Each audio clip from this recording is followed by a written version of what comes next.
Ya, pemirsa, pelantikan Ketua Umum Partai Demokrat Agus Harimurti Yudhoyono menjadi Menteri ATR BPN menimbulkan spekulasi di publik. Ya, sejumlah pihak menilai langkah Presiden melantik AHY itu sebagai langkah mempersempit terlaksananya hak angket.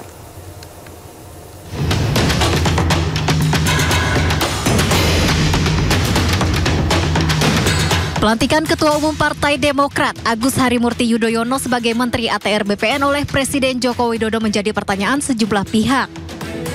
Sebab AHY dilantik sebagai Menteri di tengah isu hak angket kecurangan pemilu bergulir. Muncul anggapan bahwa pelantikan AHY oleh Presiden Jokowi sebagai langkah untuk menghalau serangan-serangan politik.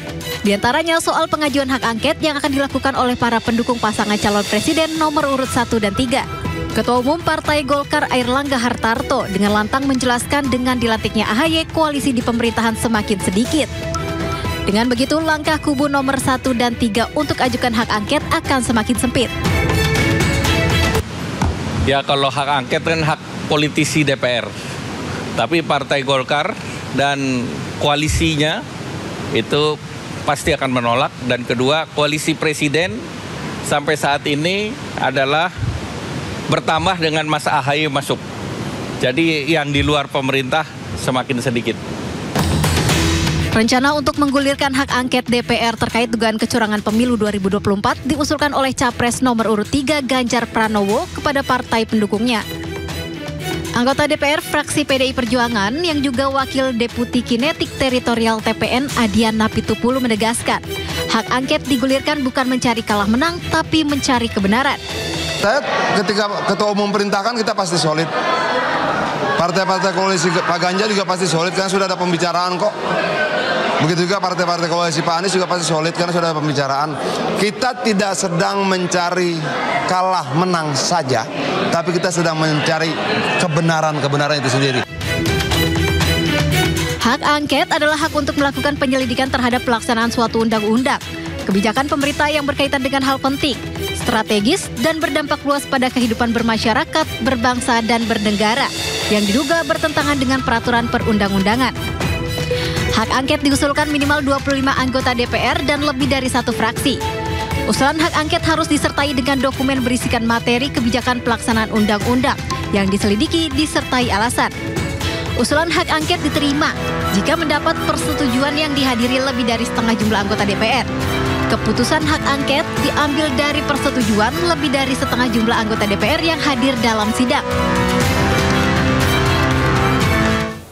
Ya, meski demikian, pemirsa, KPU RI menjawab santai terkait usulan pengajuan hak angket DPR dalam menyelidiki penyelenggaraan pemilu 2024. Pemirsa, Komisioner KPU Idam Holik menyebut semua proses penyelenggaraan pemilu 2024 telah sesuai dengan Undang-Undang Pemilu, termasuk penyelesaian permasalahan pemungutan dan penghitungan suara. Jika terjadi pelanggaran administrasi, maka dapat dilaporkan ke pihak Bawaslu. Sementara itu, pemirsa, terkait perselisihan hasil pemilu, maka dapat diselesaikan di Mahkamah Konstitusi. KPU selalu berpegang kepada hukum yang berlaku dalam pelaksanaan pemilu 2024. Undang-undang pemilu telah jelas mendesain bagaimana menyelesaikan semua permasalahan berkaitan dengan pemungutan dan penghitungan suara.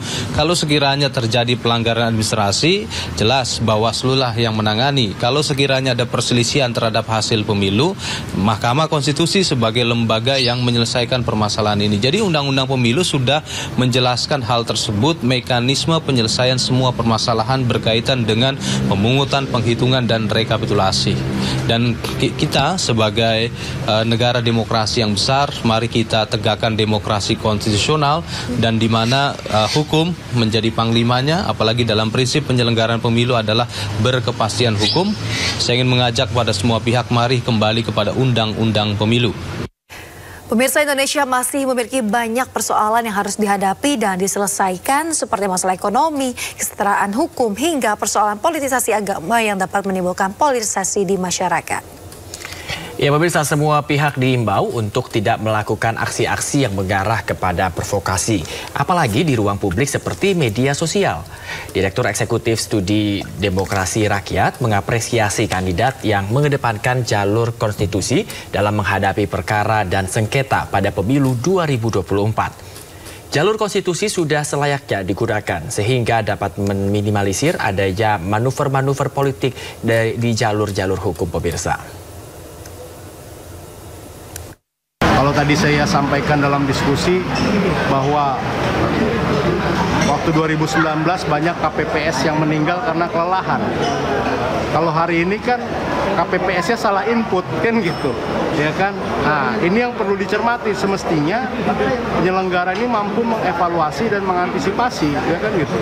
Sehingga kecurigaan-kecurigaan ini tidak ada, kan gitu. Tetapi kita pahami bahwa situasi pemilu 2024 ini memang pemilu yang sangat terpendek.